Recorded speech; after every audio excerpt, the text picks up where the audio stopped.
नमस्कार, मैं हूं कुमार अनिल। बिहार विधानसभा का सत्र चल रहा है और इस सत्र में मुख्यमंत्री नीतीश कुमार और तेजस्वी यादव के बीच एक भिड़ंत हो गई। इस भिड़ंत से किसको क्या मिला और किसको क्या नुकसान हुआ, इस पर मैं चर्चा करूंगा। दूसरी चर्चा ये करूंगा कि तेजस्वी यादव का जो भाषण है, काफ़ी अच्छा भाषण था उनका। उनके भाषण में कुछ लालू यादव की भी झलक दिखाई देती है, कुछ राहुल गांधी की भी झलक दिखाई देती है। और तीसरी बात जो मैं करूंगा कि तेजस्वी यादव की एक कमजोरी है, वो बिहार में राजनीति को, बदलाव को जो वो नारा दे रहे हैं, नया बिहार बनाने की बात कर रहे हैं, उसको वो बहुत शॉर्टकट ढंग से देख रहे हैं।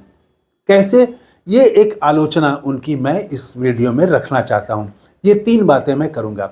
पहले तो जो भिड़ंत हुई उसमें किसने क्या खोया और क्या पाया, तो शॉर्ट में आप देखें तो तेजस्वी यादव ने बिहार की मूल समस्याओं को उठाया और उसमें तंज भी था, उसमें आक्रमण भी था, उसमें अपने तरफ से विकल्प देने की बातें भी थी। बहुत ढंग से उन्होंने बातें रखी। तो इसका जवाब देने के बदले नीतीश कुमार जो है वो हमला करते हुए, उत्तेजित होते हुए गुस्से में दिखे। तो ये गुस्सा होना उनका प्रतिपक्ष के नेता पर, ये अच्छा संदेश नहीं ले गया है।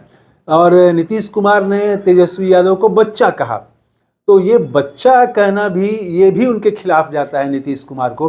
वही वो विपक्ष के नेता हैं, उनके पास बिहार में सबसे ज़्यादा वोट है, वो सबसे बड़ी पार्टी के नेता हैं, और उनको आप बच्चा कहें, ये तो शोभा नहीं देता नीतीश कुमार जी को। और वो उनके सवाल का जवाब देना चाहिए था। आप मुख्यमंत्री हैं तो सवाल का जवाब देने के बदले अगर कोई कड़ा सवाल पूछ दे तो कैसे वो, कोई टीचर जो है वो दूसरी ही बात करने लगता है, उत्तेजित हो जाता है, कोई घर के बुजुर्ग जो हैं वो उत्तेजित हो जाते, ठीक उसी तरह का बिहेव था उनका कि सवाल पर आने के बजाय वो कुछ और बात करने लगे कि पहले कुछ था, जो वो हर बार बोलते हैं कि पहले कुछ था, हम ही ने तो कहा। एक बात नीतीश कुमार ने यहाँ पर गलत कही, सरासर गलत कही, वो ये कि हम ही ने तो तुम्हारे पिता को बनाया, तुम्हारी जाति वाले लोग भी हमको मना करते थे लेकिन हम ही बनाए। ये तो सरासर गलत है।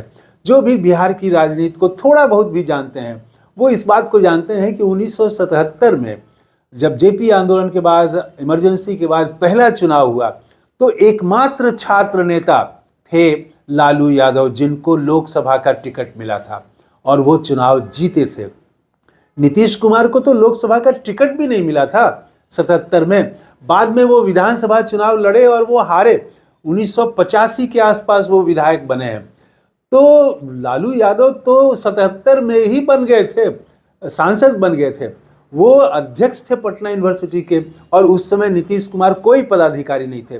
तो ये नीतीश कुमार तो सदन में सीधे सीधे गलत बोल रहे थे कि उन्होंने लालू को बनाया, लालू ने नीतीश को बनाया, इसमें सच्चाई है। वो लालू के पीछे पीछे रहते थे।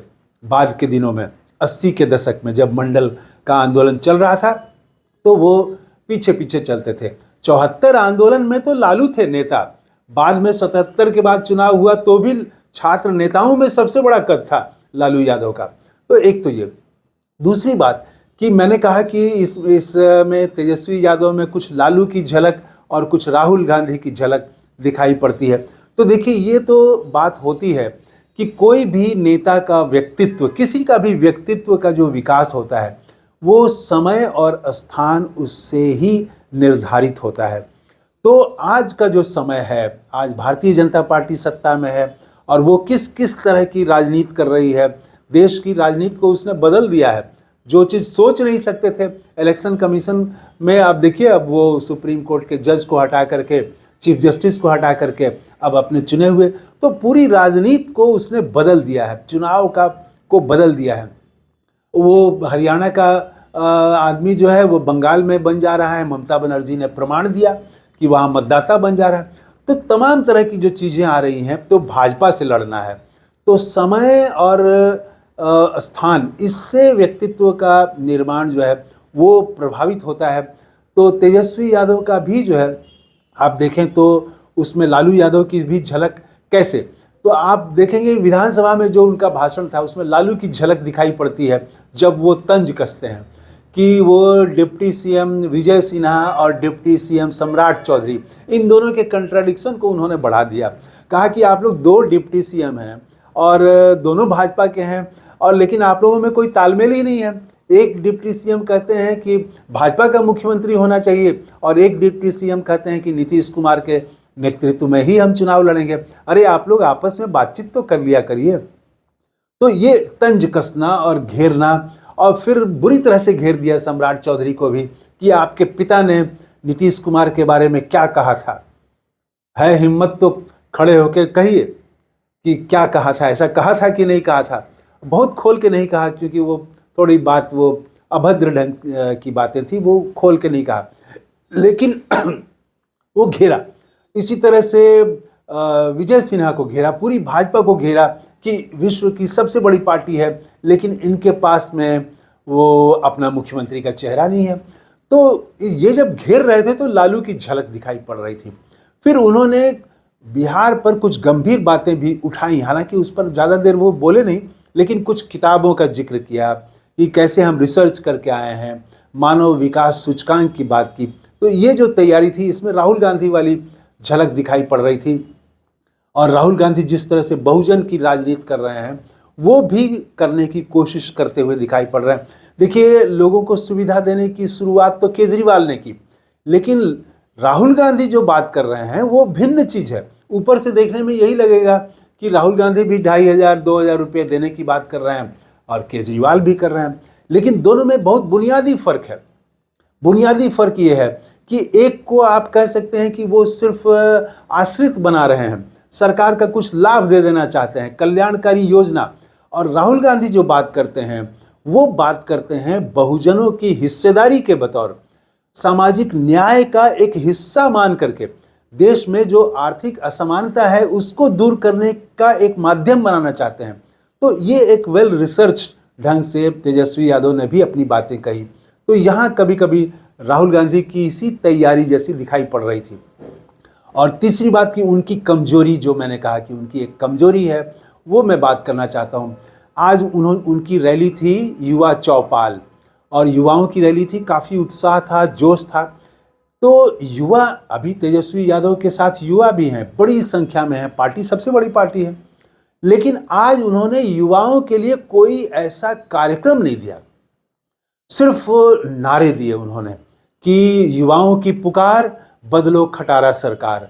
तो ये ठीक है कि सरकार बदल देना है, संकल्प दिलाया, जोश भरा, लेकिन बिहार के युवा, आप जेपी आंदोलन को देखें, जेपी आंदोलन में जेपी ने युवाओं को बदलाव के लिए तैयार किया था, गांवों में भी भेजा था, यूनिवर्सिटी में वो बदलाव की बात करते थे।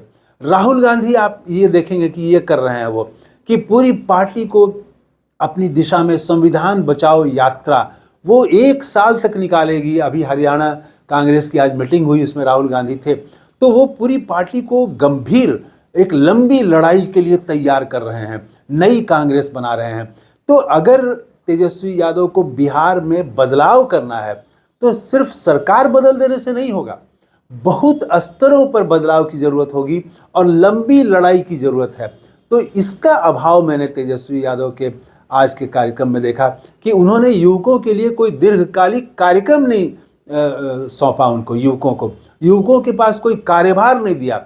और जैसे जेपी, बिहार के ही में ही जेपी थे, छात्र युवा संघर्ष वाहिनी, तो उस तरह से वो चाहे तो ऐसा संगठन बना सकते हैं जो देश में सांप्रदायिकता के खिलाफ, आर्थिक असमानता के खिलाफ, बहुजनों के साथ जो अन्याय है, इसको वो एकदम से नीचे वैचारिक तौर पर युवकों को तैयार करे।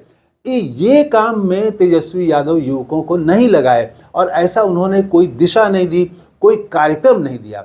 तो युवा सिर्फ सरकार बनाने का अगर जरिया बन जाए तो इससे बिहार तो नहीं बदलेगा। सरकार बदल जाने से भी बिहार नहीं बदलेगा। नीतीश कुमार हट जाएं, तेजस्वी यादव मुख्यमंत्री बन जाएं, तो इससे ही सारा काम नहीं हो जाएगा। कई स्तरों पर काम करना पड़ेगा, समाज को तैयार करना पड़ेगा। तो ये यहाँ पर मुझे चूकते हुए दिखाई पड़ रहे हैं।